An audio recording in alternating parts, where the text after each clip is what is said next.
On est à Rissani.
Ça c'est Merzouga.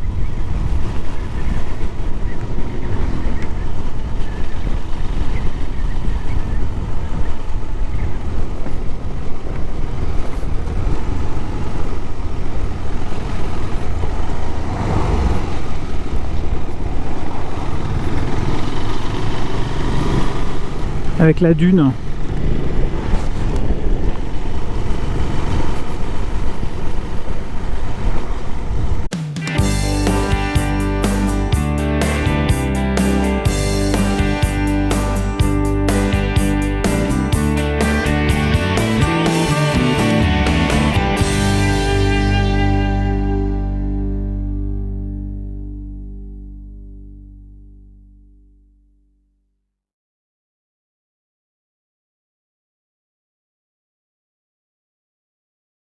Le gros 4x4 c'est notre guide. Alors, hier on était à Merzouga, on a voulu traverser tout le désert pour aller à Zagora, sauf que ça passe avec des motos du Paris-Dakar, des motos avec des gros pneus enduro, là, des pneus à crampons, et des motos légères, pas avec des petites motos de location de merdouille qu'on a. Et on s'est engagé là-dedans en prenant un guide, quelqu'un qui porte nos bagages principalement, plus qu'un guide, parce que la route, de toute façon, t'es au milieu du désert, faut aller tout droit. Donc t'as une trace GPS, mais elle sert pas à grand chose. Juste à te dire que c'est tout droit. Et donc, je savais que ça allait être compliqué, donc j'ai pas pris la caméra pour pas filmer, c'était surtout pour pas qu'elle me gêne. Et donc, voilà, on s'est retrouvé dans une zone où, franchement... on a lutté, on a mis dû mettre, je sais pas moi, 2 heures pour faire 10 km. C'était horrible, on s'est embourbé, enfin ensablé plus exactement. À un moment donné, pour éviter le sable, je me suis approché de la rivière, enfin si on peut appeler ça une rivière. Il y avait de la boue, je me suis embourbé. Bref, une situation... Alors moi avec la KTM j'ai des pneus mixtes, donc en gros c'est des pneus route, faut pas se leurrer. Et les pneus route, il n'y a aucune adhérence, donc on a dû baisser la pression. Normalement la pression c'est 2 bar 4, 2 bar 5. La pression elle était à 0,5. Ça patinait à mort comme c'est pas permis. Mais bon, elle a du moteur la moto, donc bon an mal an ça sortait. Les 2 Royal un peu plus off-road, mais il faut pas non plus en demander trop. Il y avait quelques crampons on va dire. Par contre le moteur de la Royal Enfield il a rien dans le sac quoi. Donc la seconde est ultra longue, donc on mettait la première ça patinait, on foutait la seconde et la moto calait. Horrible. Horrible, on a passé au total 4 heures pour faire 40 km, dont 2 heures pour en faire 10. Il a commencé à faire nuit, on a fini, il faisait nuit dans le désert, on n'y voyait rien, on savait pas où on allait. Rouler à 30, c'était dans les conditions dans lesquelles on était, avec les motos qu'on avait et avec le niveau qu'on a surtout, rouler à 30 c'était du suicide. Donc on était à 30, 35. Oh là là. Bref. Donc on a eu peur en fait à un moment donné de abîmer un moteur, cramer un embrayage, parce que c'était rupteur et enfin on y a. Du coup on a réfléchi toute la nuit et puis on s'est dit aujourd'hui voilà, on rejoint la route. Donc ce que je viens de filmer c'est la seule portion off-road que vous verrez de la journée et qu'on va faire aujourd'hui, parce que l'idée c'était ça, l'idée c'était de rejoindre le bitume et d'y aller un peu plus cool là, parce que ça nous a un peu cramé. Et à côté de ça, on est sorti de là, bah je sais pas, je vais dire grandi, je vais dire c'était un peu comme après une victoire d'une course MotoGP. À l'arrivée là, quand t'arrives le soir à l'hôtel, il est 19h30, t'en as bavé comme c'est pas permis, ça a été compliqué, t'as transpiré, t'en pouvais plus, souffle coupé. Bien sûr, on n'avait pas d'eau, enfin... Bah, quand t'arrives et qu'on te sert le thé, et ben t'as l'impression je sais pas, une sorte d'accomplissement, une sorte de... Tu t'es dépassé, t'as été épuisé, c'est plus que t'as été épuisé dans tes ressources, c'est que tu t'es surpassé, t'as fait des choses que t'as pas l'habitude de faire et ça a été difficile et il a fallu quand même les faire et bah écoute... ça a marché quoi. Donc le nom du patelin c'est Ramlia. Si jamais un jour tu veux aller du côté de Ramlia et que tu as une moto avec des pneus mixtes, bah tu oublies.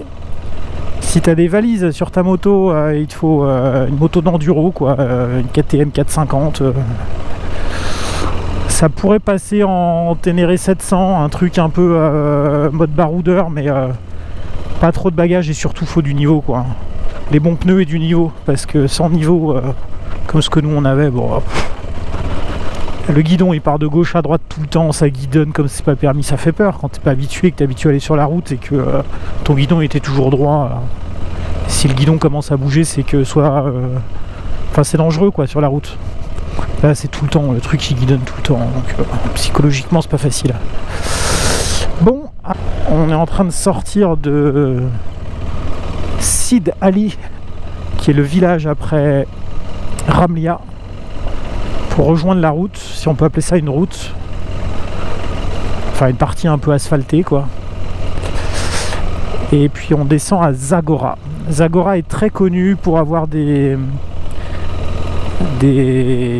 garages qui tournent H24. Ah et super. Tous les gens qui vont dans le désert en fait avec des véhicules, en sortant du désert ou avant d'y aller, ils passent par ces garages parce que là-bas ils sont capables de te réparer l'irréparable.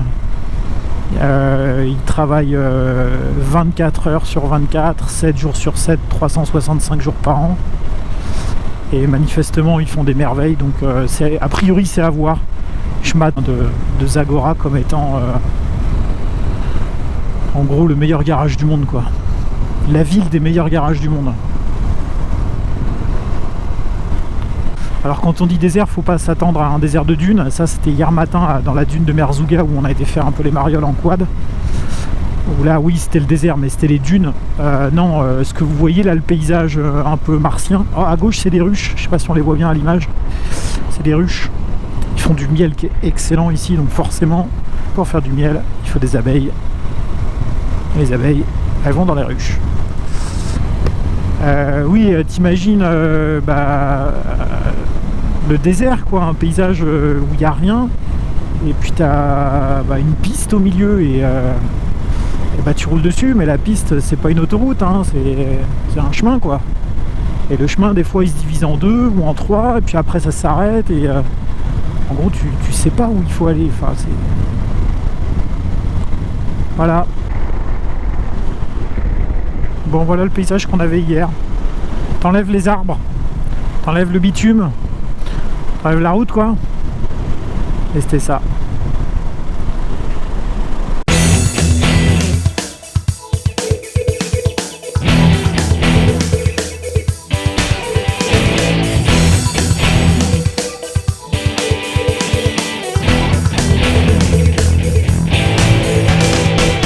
C'est que quand on a loué les motos, on est parti avec les motos, on a dû faire, je sais pas moi, 100 bornes.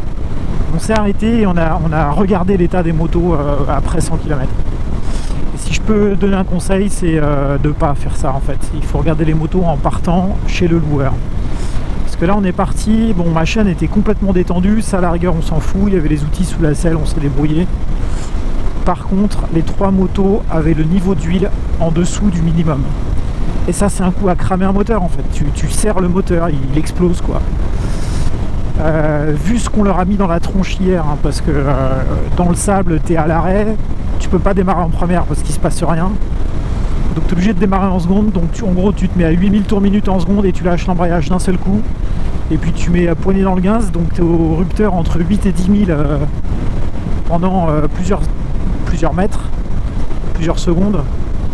Et ça le moteur, bah voilà, c'est dû au régime comme ça prolongé, ça chauffe, ça tourne très vite, c'est pas fait pour quoi. Enfin, à la longue c'est pas génial. Et sans huile on aurait serré les moteurs. Enfin, on était au milieu de nulle part, on avait, ça aurait été juste l'enfer. Bref, mais ça on savait pas. Toujours est-il que en partant du loueur, on s'est dit on va quand même regarder les niveaux d'huile. Dans une station-service, il n'y en avait pas, on a acheté 1 litre d'huile et on a mis à peu près 300 ml dans chacune des motos, parce qu'on a bouffé le litre d'huile, pour revenir à un niveau à peu près nominal entre ouais, vers la moitié du carter quoi, vers la moitié du niveau. Et puis heureusement qu'on a fait ça quoi.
Alors de temps en temps, il y a des maisons, c'est des trucs de dingue. Alors dans tous les villages, il y a des mosquées. Les mosquées sont magnifiques à l'extérieur. Et manifestement, elles sont encore plus belles à l'intérieur. Et dans tous les villages, il y a voilà, des énormes bâtisses qui ont l'air pas tout à fait terminées ou bizarres. Voilà, petit gamin. Attention, attention, attention. Attention. Et regardez à gauche, il y a des maisons qui sont construites avec de la terre cuite et d'autres avec des briques. Et il y a des ruines et puis il y a des tout petits trucs. Enfin voilà, c'est un peu hétéroclite.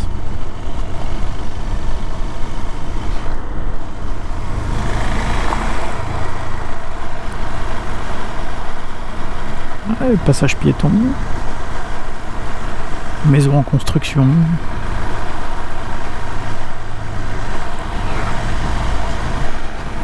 Coucou les enfants.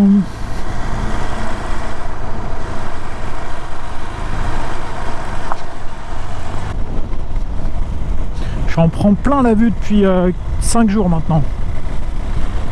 En termes de paysage. En termes de tout hein, aussi. Parce que je vous ai pas parlé de la bouffe, mais j'ai bien mangé.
Allez, c'est parti.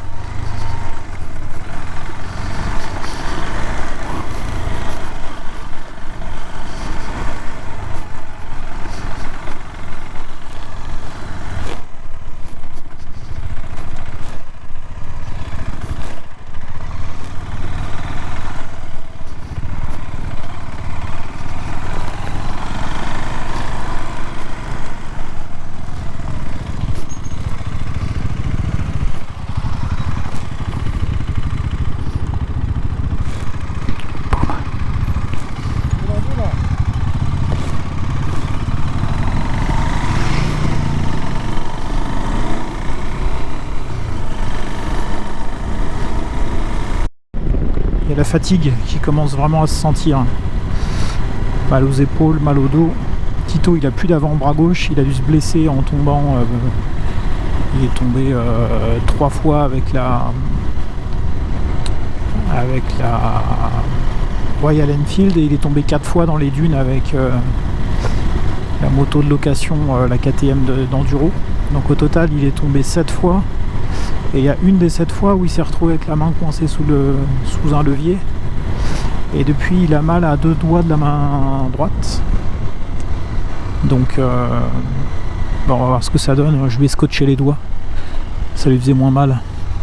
Alors, ils ont mis les clignotants pour qu'on s'arrête, mais on a fait le plein déjà. Donc, je pense que c'est pour regonfler les pneus qu'ils veulent.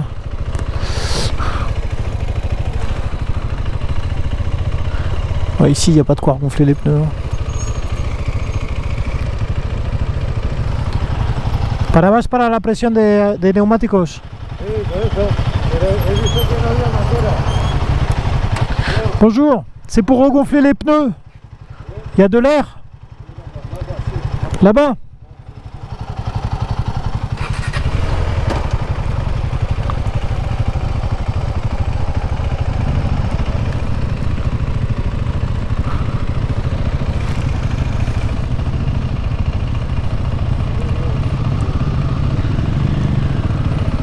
Choukran, merci.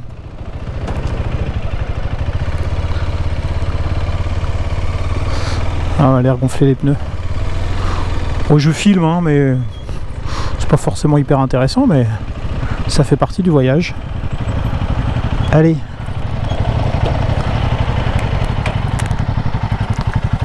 Hop là.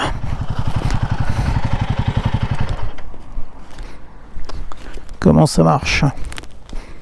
Faut le brancher là. C'est bon. Enlever les gants. Hop. Hay que poner la presión que quieres poner, ¿no? Sí, sí, 2,2 adelante y 2,4 atrás, ¿verdad? Sí, creo que sí.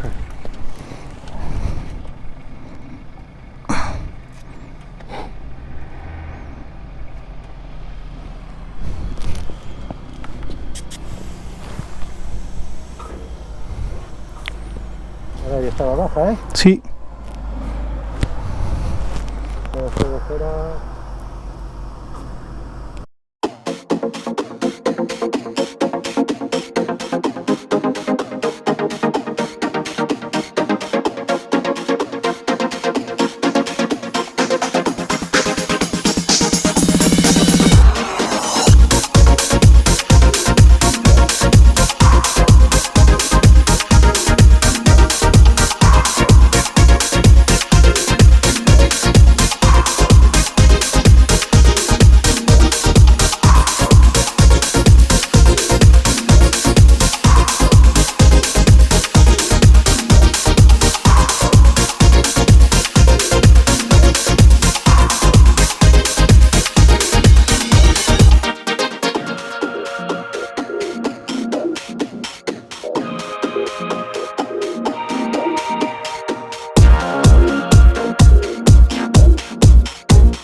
Non, ça redescend.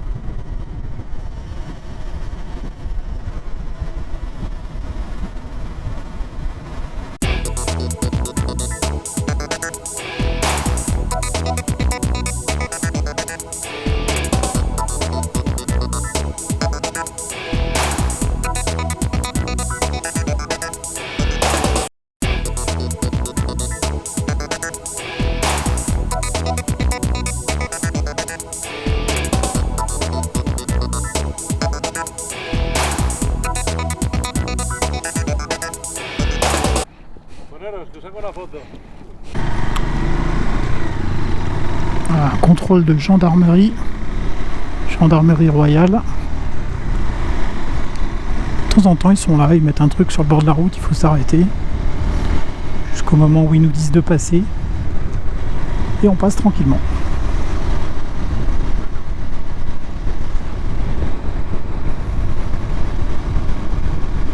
Bon, c'est toujours vendredi, c'est le jour 6.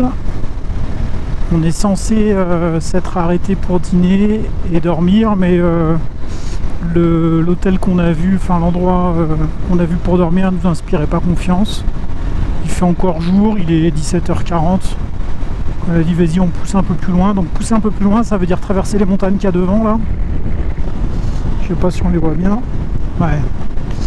Traverser les montagnes qu'il y a devant et puis se rapprocher de Marrakech. On est à 120 km de Marrakech, centre-ville. Donc je sais pas, on va faire 70 ou 80 bornes, donc on va rouler encore une petite heure le temps qu'il fasse nuit. Et puis dès qu'on peut, on va s'arrêter à un endroit un peu plus sympa.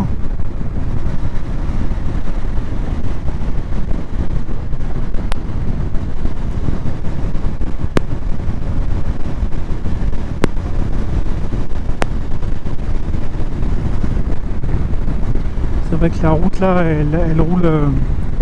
Comment on est plutôt bien là sur cette route là.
On est à 2000 mètres d'altitude et à une centaine de kilomètres de Marrakech, au sud.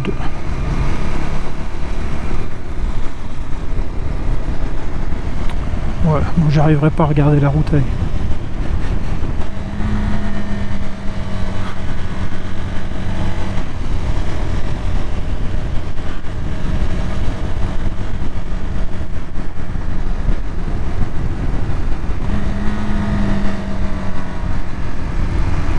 Titou, il est fatigué.